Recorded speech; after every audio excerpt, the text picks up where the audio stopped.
Boa tarde, gente. Estamos começando mais um Papo na Rede. Hoje é dia 18 de maio de 2017 e eu diria que hoje... Guarda essa data. É um dia que vai entrar para a história do país como um dia muito significativo pelo que aconteceu ontem, o que está acontecendo hoje. A gente está no estúdio aqui desde as 3 horas, a gente está meio sem estar conectado com informação, jornal, mas enfim. Não estamos nem com rádio, nem com televisão ligada. Está aqui Carlos Bregantin, Davi Alencar, um amigo, já há muito tempo está com a gente aqui. E a gente vai usar esses 30 minutos para tentar papear entre nós. Se você quiser, usa aí a ferramenta que a página do Koinonia Online tem para você entrar em contato com a gente, manda sua mensagem. E na realidade, o que a gente estava pensando aqui, num dia que é difícil para a gente como nação, como país, ao mesmo tempo eu acho que essa dificuldade ela precisa passar, a gente tem que vivenciar como nação situações como essa, em termos de que não é possível a gente lidar com essa questão da corrupção sem mexer na sujeira. Então, de tempos em tempos vem, e dessa vez veio assim de uma forma muito tácita a participação de pessoas do governo, de pessoas do Congresso envolvidas em questões de corrupção, né? Então mexer nisso dói, mexer nisso cheira mal, e acho que a gente não consegue, essa é a minha opinião, eu acho que talvez participo dessa opinião com muitos, a gente não consegue, eu acho que desenvolver e dar um passo substancial à frente como nação se não passar por esses processos.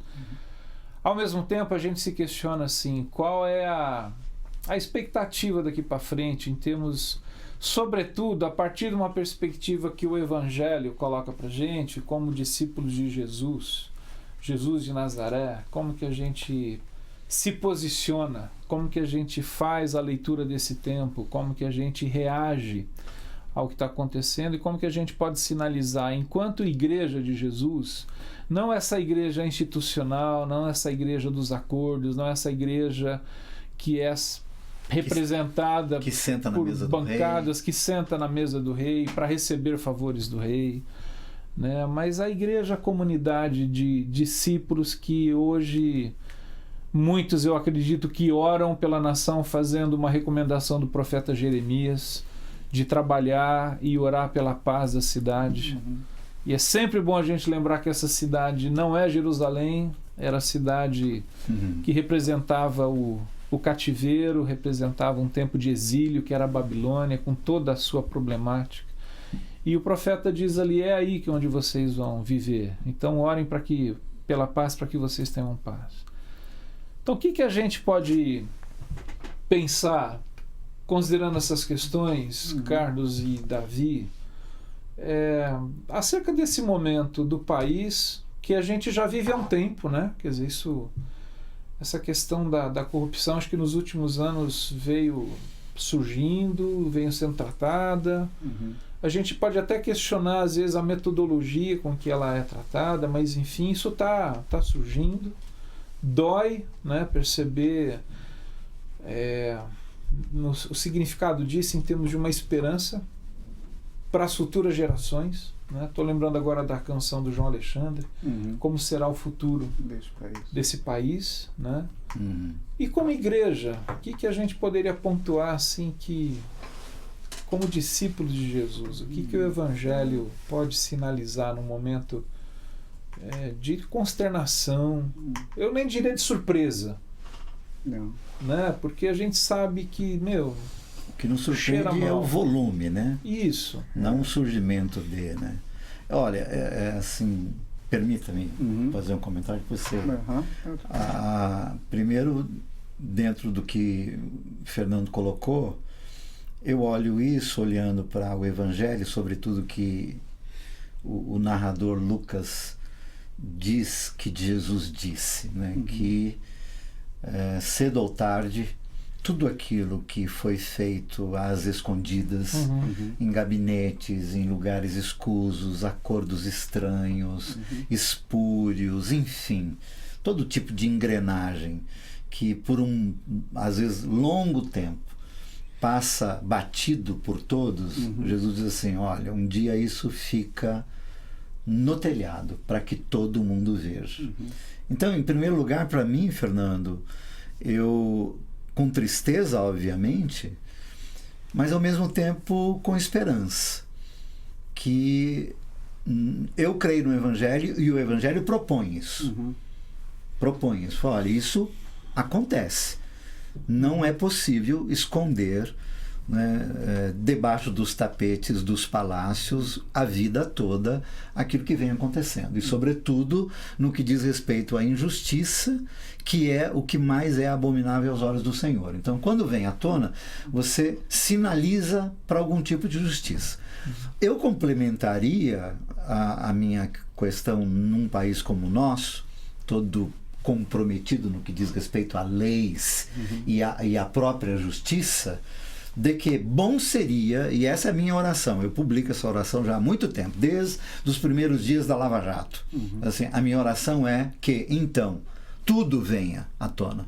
E que todo tipo de acordo, de aliança, de combinações, de traquinagens feitas, seja no mundo político, no mundo econômico, no mundo religioso, enfim, que tudo venha à tona, para que, a partir dessa exposição, que já é uma punição, a exposição pública já é uma punição, a partir disso, você, como diz o Boris, né, passe, né, esse país a limpo, e a gente fortaleça as instituições, de modo que a gente tenha como detectar muito mais cedo, não é, estas situações, processos e se investigue, não com acusações que não tenham legitimidade, prova, que ninguém seja preso de maneira enfim, que haja o Estado de Direito, né? Justo, com o Estado de Direito, etc. E tal. Esse é o meu comentário,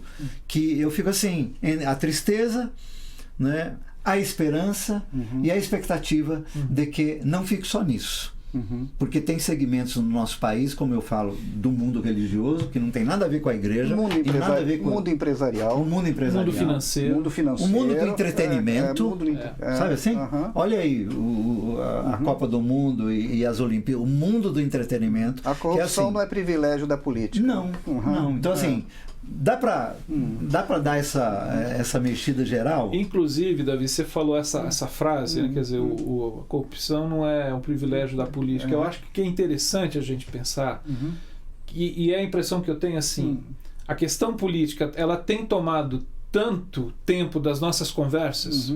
Pô, Brega, você está aí no Espírito Santo, então você não participa das nossas cafés. Mas, Brega, quase toda vez que a gente se encontra, a gente de algum momento fala da nossa conversa, pelo menos. Que, assim, pô, você viu a notícia que isso aquilo relacionado à política. E aí a gente começa a demonizar a atividade política em si. Um segmento.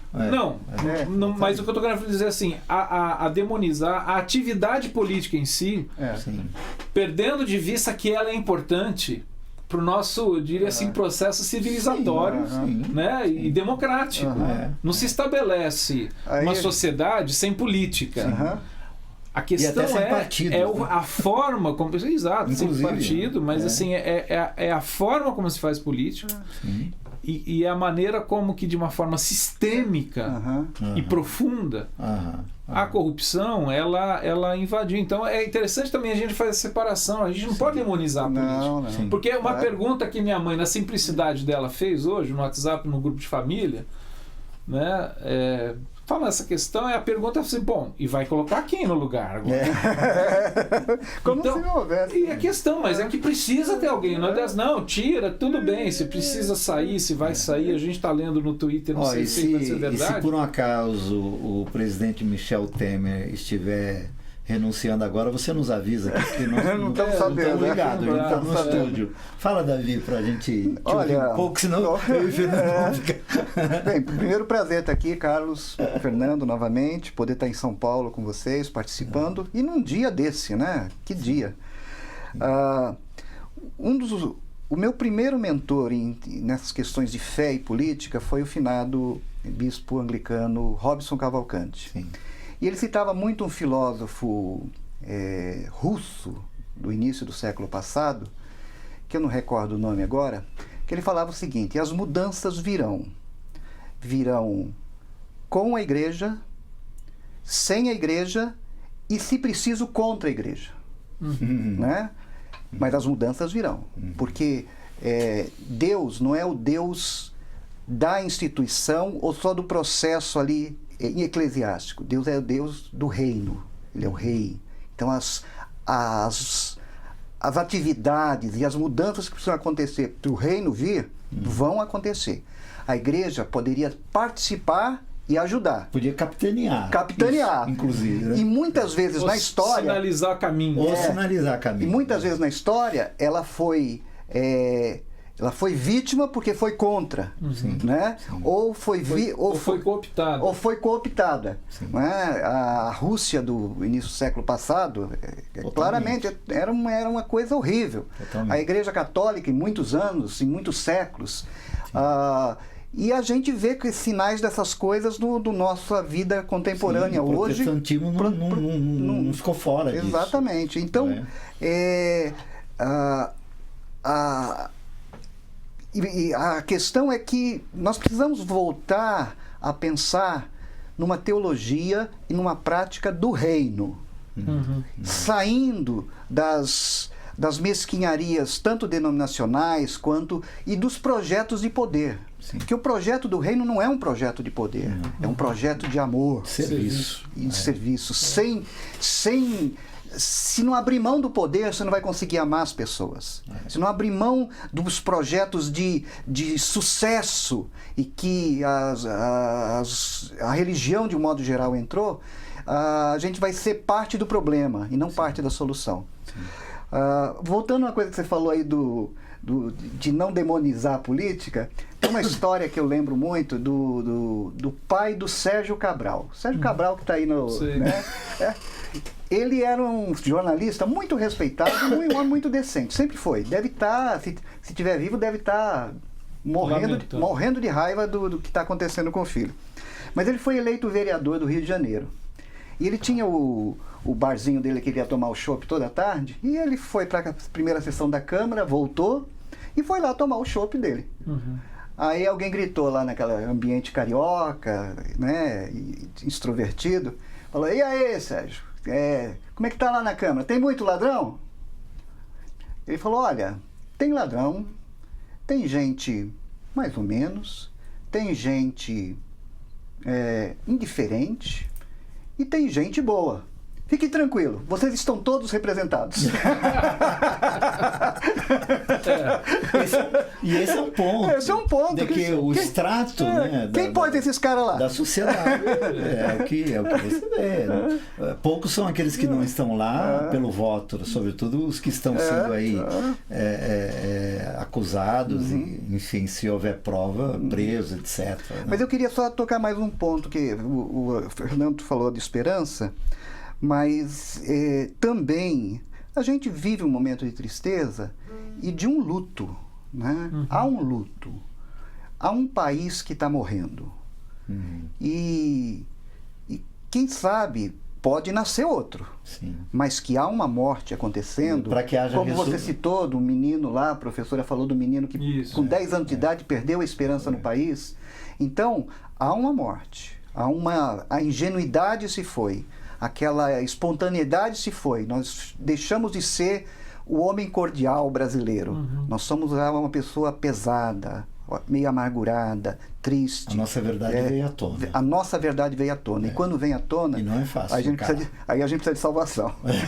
Não, e você falou, por exemplo, só há possibilidade de ressurreição se houver morte. Se houver morte. Sepultamento, exato, luto, exato. Senão é impossível. E aí a gente poderia dizer assim: algumas coisas vão ter que morrer mesmo. Vão ter que morrer. Vão ter que morrer. Se não morrerem por si só, terão que ser mortas, né?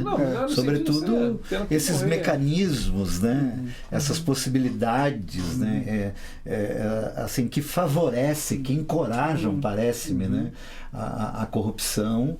Lembrando sempre o que Mário Covas aqui em São Paulo dizia sempre, que a corrupção nunca tem uma ponta só, né? Tem aquele que quer corromper porque já está corrompido, né? Mas é aquele que... O Dani está pondo alguma coisa ali na imagem?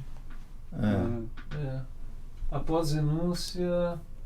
Não, após a denúncia, a FHC sugere denúncia. Ô, Dani, é isso mesmo? Aconteceu? É. Tem alguma notícia aí, Se tiver Dani? alguma Você notícia clara, vai ser bom. Mas assim, tá aqui. sempre tem duas pontas, né, Davi? Sim. Tem o corrompido que quer corromper e aquele que se deixa corromper. Nunca existe uma ponta só. Mas aí, nesse sentido, as engrenagens institucionais, elas podem ser aparelhadas de um modo que essas coisas sejam impedidas, não é? E não facilitadas, né?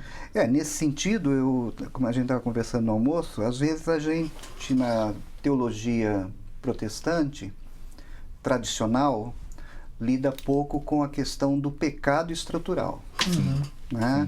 Que a teologia da libertação lidou mais, e que quem tem uma visão mais estrita da Bíblia tem dificuldade com isso, mas não dá para fugir de que às vezes o pecado vira estrutura, vira lei, vira cultura. O apartheid era legal, era uma lei. Era uma lei. Né? O Holocausto era legal, era uma lei. Alguns então, aspectos da segregação racial nos Estados Unidos também eram prescritas em lei. É lei. Então, tem coisa que não... A gente tem que orar pelo país, a gente tem que ser um cidadão honesto, mas tem uma hora que a gente tem que ir lá e mudar a estrutura. Né? E tem que juntar um grupo e votar numa direção que mude aquilo que está ali e que foi colocado por outras pessoas. Então as mudanças têm que ser mudadas, têm que ser feitas estruturalmente também. Senão fica só num idealismo meio espiritual e que não muda as coisas. Agora, Davi, você acha que a gente está vivendo um tempo, e aí sim, qual é o olhar que a gente tem sobre essas dores que não são só, me parece, do Brasil, na nação brasileira? A gente vive uma situação assim. Outras nações, envolvendo outras questões que são não só ligadas à questão de corrupção, mas de conflitos, de tensões. Você faz essa leitura de parece que a gente vive o planeta como um todo, a humanidade enquanto família humana vive uma dor por conta... A gente tem uma questão séria acontecendo hoje nos Estados Unidos, que é um presidente que está sob suspeita pelo seu próprio partido, por questões sérias relacionadas à segurança deles. Já estão falando de impeachment lá? Estão lá, tem uma questão... nunca, né? Tem essa questão dos extremismos religiosos, sobretudo no que diz respeito ao islamismo. Tem essa questão da Europa que não sabe se continua junto ou separada, essa questão da Inglaterra, a França que quase elegeu uma extremista de direita, politicamente falando. Tem lá um ditador na Coreia do Norte que a gente não sabe o que pode ser. O que ele vai fazer, né? Temos a Rússia com o Putin também que, enfim... Há 15 anos a gente parecia que vivia uma paz, assim... Na sociedade, como o mundo vivia uma paz, uma certa minha filha ouviu o discurso do Temer, ele não renunciou. Eu vi aqui agora no Estadão, não renuncia. Não renunciou, pelo menos então, até agora. Vamos sangrar um pouco mais o processo. Estamos ao vivo, por isso que... eu achei interessante que essa operação que hoje pela manhã prendeu algumas pessoas e foi buscar material, a Polícia Federal chamou de Operação Patmos. Que é a operação, que é a ilha onde João estava exilado. E o Apocalipse foi revelado ali, né? Em revelação se dá ali. Né? A revelação se deu ali. E parece que o nosso mundo está meio apocalíptico, está meio assim, as coisas estão muito... Aqui está difícil, o Brasil está muito... Eu vejo gente postando, eu quero ir embora daqui, não sei o quê, mas eu não queria ir para a Síria. Eu não quero ir para alguns... Eu não quero ir para a Venezuela hoje, né?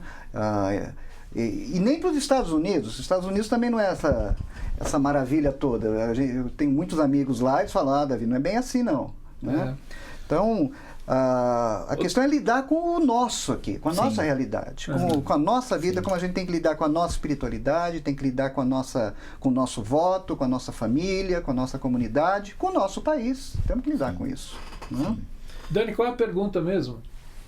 Você colocou... O que acontece no país reflete o caráter do povo brasileiro? Eu acho que reflete em parte, sim. pelo menos é uma boa amostragem. É uma boa amostragem. Reflete em parte, sim.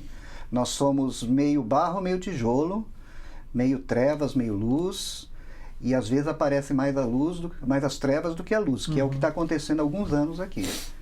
E teve épocas que aparecia mais a luz. A gente é aquele povo feliz, vai de praia, que gosta de receber as pessoas, cordial. De um tempo para cá está aparecendo mais o nosso lixo interior e o nosso lixo institucional. Aproveitando esse gancho, Davi, eu tenho lidado particularmente com essa questão no dia a dia, isto é, parece-me que nós alimentamos mitos ao longo da história, né? E especialmente nós ligados aos ambientes religiosos, onde alimenta-se sobretudo mitos de perfeição. Mitos de perfeição, de família perfeita, de comunidade perfeita, enfim, de relacionamentos perfeitos. De governo perfeito. De governo perfeito.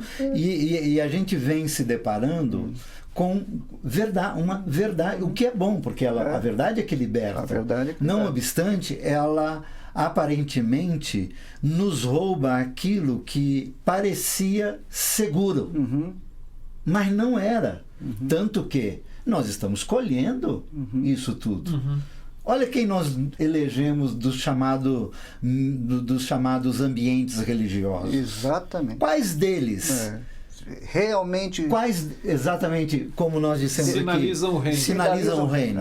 E vivem a ética e a proposta do reino. Quais? Que não é uma política de poder. É de amor. Não é um projeto de serviço. poder. Sim. Serviço. Então é um desafio lascado. E aí, pegando assim, nesse sentido, não há no universo nenhuma engrenagem que não esteja passível de corrupção. E aí nós, né, que lidamos com disciplinas espirituais e que ensinamos e buscamos vivenciar uma espiritualidade minimamente sadia, temos aprendido que uma das razões pelas quais o Senhor, no último encontro com os amigos, lavou os pés deles, disse assim, façam isso uns com os outros. E alguém já disse, né, e nós aprendemos, né, por quê? Porque não tem um ser humano que chega no final do dia sem estar com os pés sujos. Então, Carlos, então assim, tipo, o que é que nós deixamos de fazer, ou o que é que nós poderíamos incluir nos nossos ambientes para que não imunizar? Porque não há como imunizar, mas como nos proteger e protegermos uns aos outros disto. Eu diria assim, que você está falando de que não existe uma família perfeita, não existe uma pessoa perfeita, um político perfeito, uma religião perfeita nas nossas relações. A questão é que ao mesmo tempo, quando você falava isso, eu dizia assim, bom, mas tem que ter alguns mínimos razoáveis, né? Sim.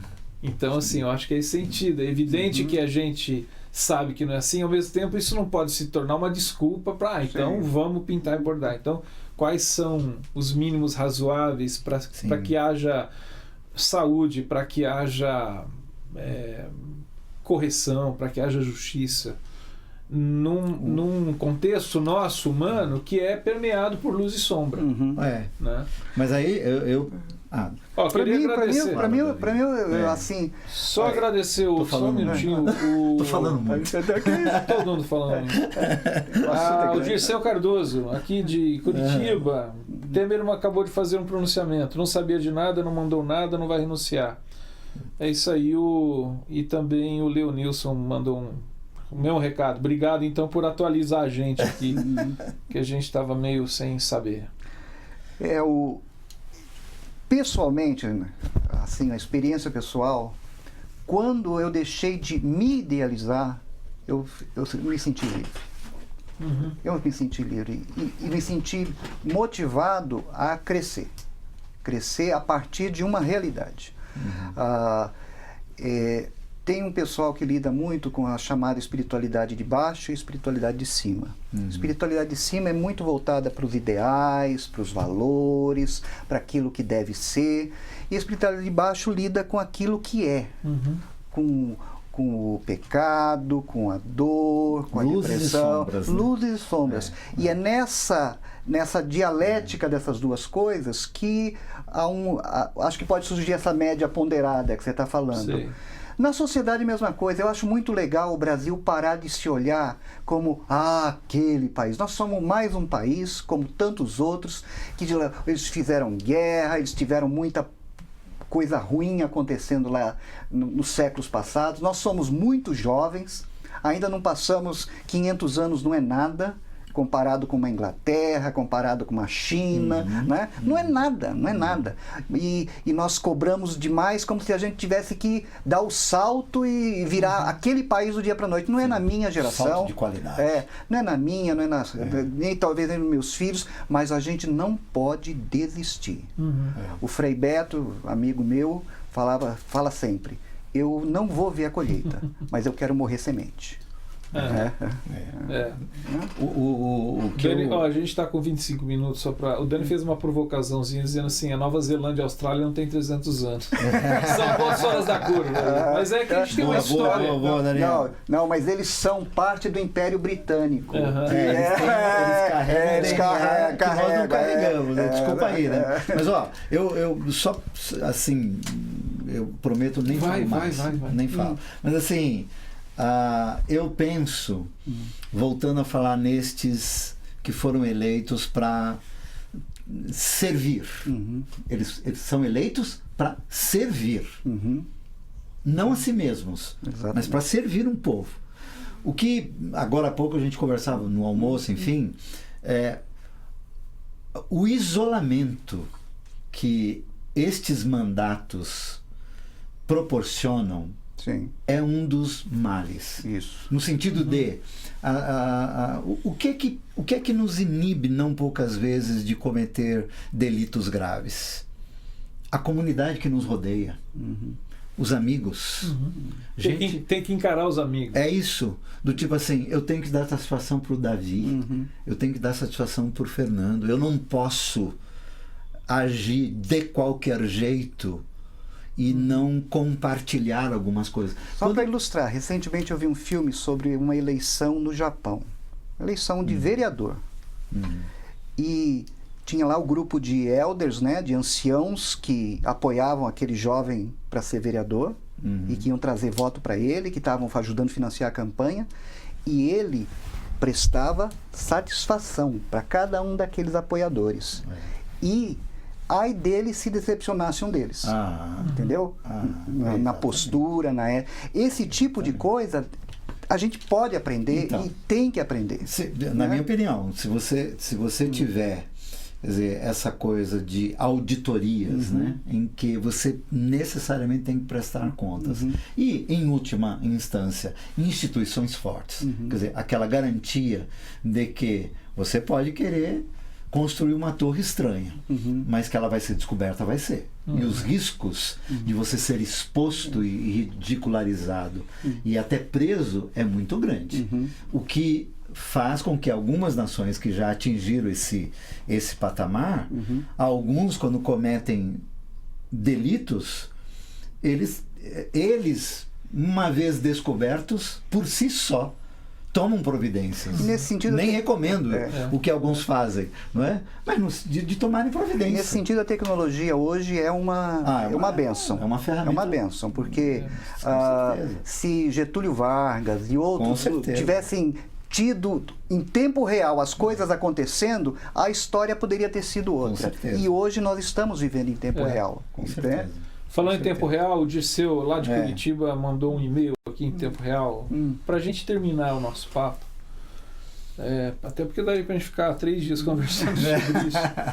Não, mas a pergunta dele é a seguinte: será que o poder corrompe ou ele só liberta os monstros que temos dentro de nós? Eu concordo com ele. Ele é uma pergunta. Não, para mim, a pergunta... Para mim, para mim, o poder revela Ele revela o que... Traz para fora. Alguém disse, o ditado, você quer conhecer uma pessoa? Dê poder para ela.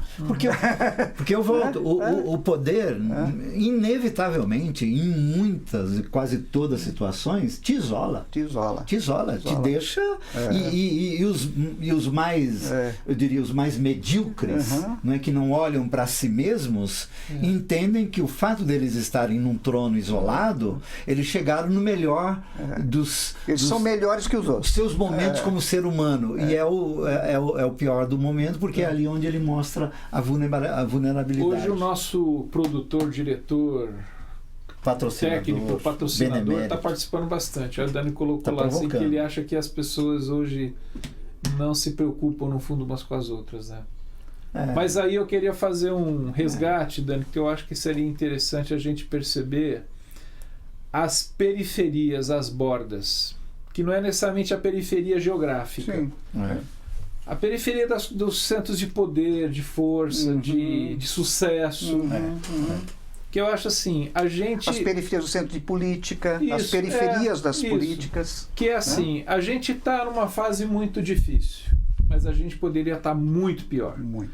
E a gente não está muito pior, pode ser que a gente piore. Mas hoje a gente não está muito pior, mas eu acho assim, existem pessoas que anonimamente estão carregando uns aos outros, estão atendendo, estão olhando pessoas. Então, não perder de vista, assim, a gente está vendo essas coisas que são os centros de poder. É a Babilônia, é a história da Babilônia de novo, não é a história de Nínive, é a história de Roma, é a história dos impérios. Lá então, não era fácil, Fernando, não. Mas assim, esses caras dos quais alguém já disse isso, só repetindo assim, tira estes que você está falando do mundo para ver o que fica. Não, aí, tira os que oram. Sabe? Tira os que se dobram. Tira os que servem. Tira os que cobram feridas em filas e em lugares onde ninguém entra. Tira esses do mundo para você ver aí então o que é que é. Eu estava citando para vocês... E tomara esses lugares sejam ocupados por aqueles que ouvem o sentido do Evangelho. Tomara. Eu estava citando para vocês no almoço um amigo nosso, pastor, missionário, que nesse momento ele está no Líbano com 9 médicos brasileiros trabalhando com os refugiados sírios fugindo daquela guerra. Sim. E também o quanto me impressionou semana passada a oração do nosso amigo Ariovaldo Ramos em Curitiba, dizendo: Jesus de Nazaré, faz com que aconteça o que o profeta falou, que a tua justiça corra como um rio.